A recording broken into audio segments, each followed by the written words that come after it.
CLEO from 5 to 7, Agnes Varda's French New Wave feminist meditation, explores one woman's liberation from her own narcissism and society's objectification, achieved through self-awareness in the course of just one day. CLEO reaches a boiling point after being confronted with her own mortality, and only through her fear of death is she able to open her eyes to not only how she is perceived in the world, but how she actively perceives the world as well. In the first half of the film, Varda constructs an objectifying gaze.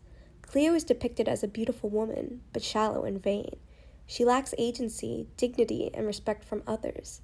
She is obsessed with beauty and femininity, as it is all she knows, all she has been taught. She says, Minute, beau papillon. Être laide, c'est ça la mort. Tant que je suis belle, je suis vivante et 10 fois plus que les autres.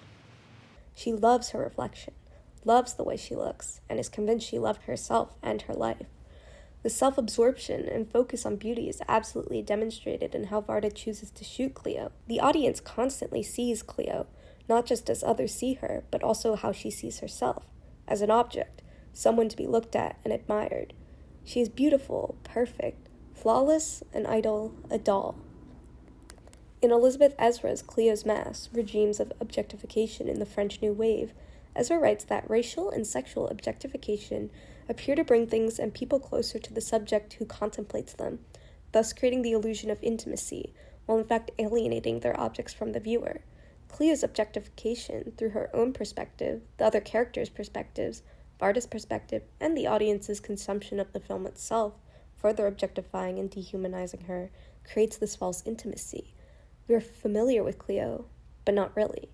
Only her face, her performativity of gender, but we don't really know anything about who she really is beyond the surface level.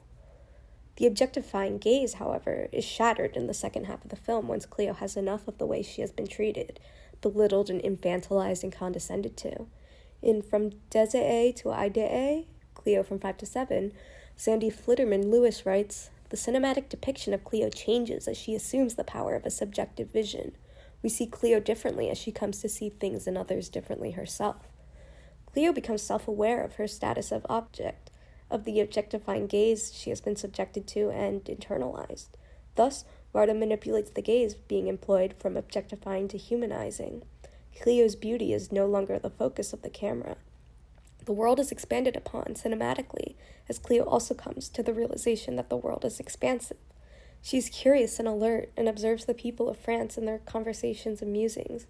The camera adapts CLEO's perspective, and the audience sees what CLEO sees.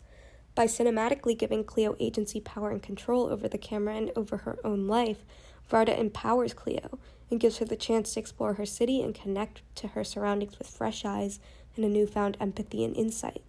By adapting the cinematic gaze to complement the narrative and CLEO's character's adaptation, Varda smartly and sharply creates a film that is a biting critique of the objectifying gaze she uses in the first half. It's as if she's saying there's so much more to life, womanhood, and identity than how we have been taught to see ourselves.